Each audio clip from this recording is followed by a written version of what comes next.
Jennifer Dougherty, Democrat, running for mayor. Anita's in the studio. Jennifer, how you doing? I'm doing fine, Blaine. Anita, nice to see you both. Good to see you. And like I said, we have the primary Tuesday, September 15th.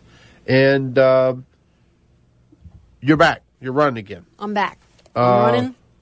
And let me start this out off because you and I have gone head to head about a lot of things over the years. But I will tell you this.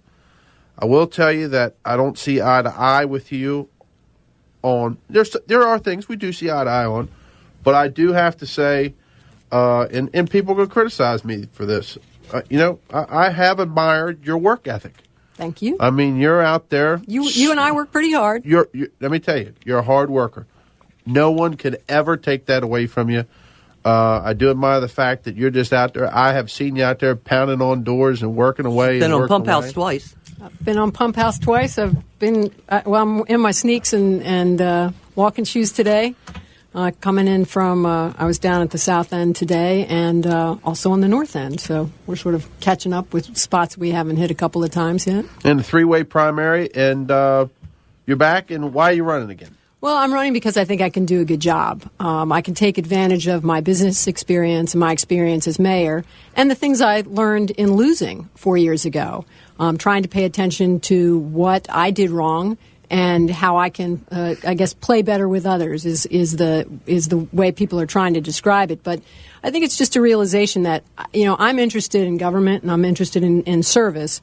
And if I want to be, I have to figure out how to be better at it myself. It's not that I don't show up prepared. That's not the question. And it's not a question of me having good ideas or bad ideas, because we did have some good ideas that we worked on. But it's an understanding that that everybody comes to conclusions at a different pace, and maybe I don't have to rush to my conclusions, and maybe other people don't either. And how are you going to handle the fact that maybe the aldermen, whoever they may be, won't come to the same conclusion that you would like them to have? Well, I think we did that. We did that in a couple of different ways when I was in the first time. Obviously, the dynamic was quite volatile when I was in 4 years ago, and that was really just from day one. And it was a sea change for the city government to have someone, a woman, and someone who is, not originally from Frederick, serving as mayor, and someone who is a little more independent. I'm a Democrat, but I'm not totally lined up with all the Democratic Party, and I'm a business person, so that's probably the big difference.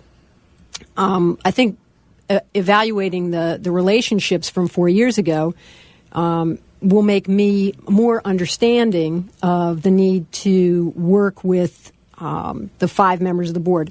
And I tried right from the start to get off on the right foot.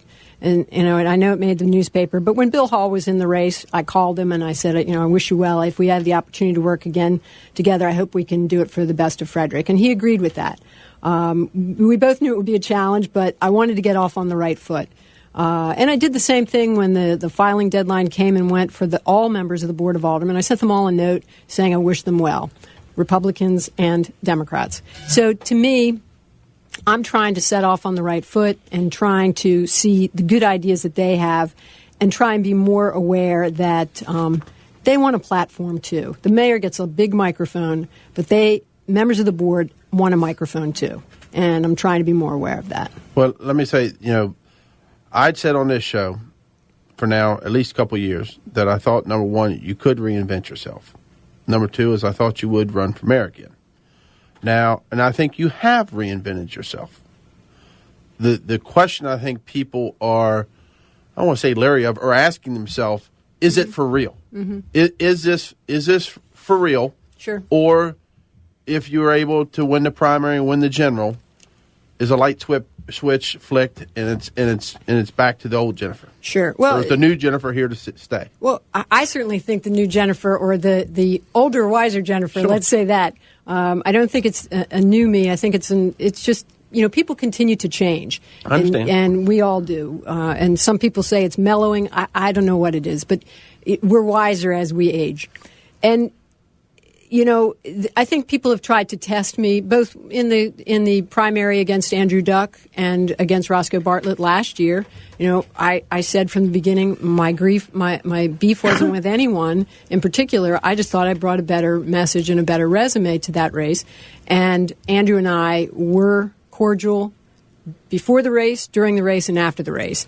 And I've made it my mission to do that in this race. I respect Jason. I respect Chris. I didn't know Chris when he got in the race. I called him.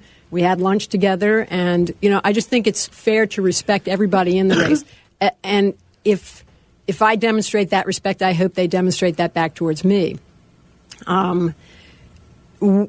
I think there have been times during this race where people have been trying to test to see whether, I'll come back with the one-liner. But honestly, what have they done? Well, I think I think when people attack a person and not a policy, that's the test. And it's my job in the campaign and in whatever I do. Not just politics, but in life, is just to focus on what I'm supposed to be doing. And my job is to talk about, my vision for Frederick and why I think my experience as a business person, someone who's actually balanced a budget and managed the city government. Anita, are you all right? I'm fine. Okay. That's the kinder, gentler Jennifer making sure you're not good. choking. I'll get some scotch out of my car. Well, find some Irish whiskey for her. Apparently that's smoother. But is to make the case for why I'm the better candidate and why I'm the best person to choose on Tuesday, and as long as they show up at the right polling place, yeah. and to let the others make the case for themselves. I've heard a lot from people, from voters, over the last many years, not just this last year, and people really are just tired of the nitpicking. And that's one of the many things that I've learned, whether it was Dave Lenhart, and I know you are friends with Dave Lenhart. Dave and I could go back and forth on, and Bill too, on, whether the sky was blue or gray. Oh, yeah. We remember that. But as long as there was a sky, I guess we should have just left it at that. And my job is to stay focused on the really important issues.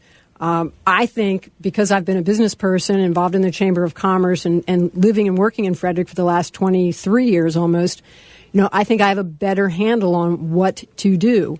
Job creation and controlling taxes are big issues.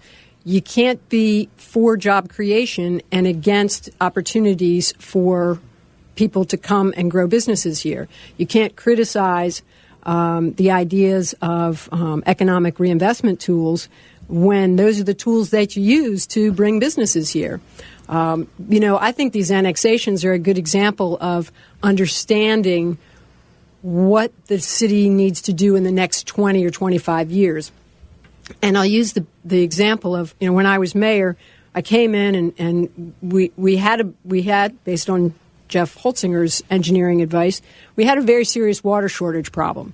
And so we went into the moratorium on building and annexations. That moratorium lasted my entire term. So it's clear that I'll stand up if the infrastructure isn't in place. But I'm not afraid to look at when these farmers ask to be annexed into the city, these landowners ask to be annexed in the city. I'm not afraid to look at it and say, this makes good long-term sense for the city.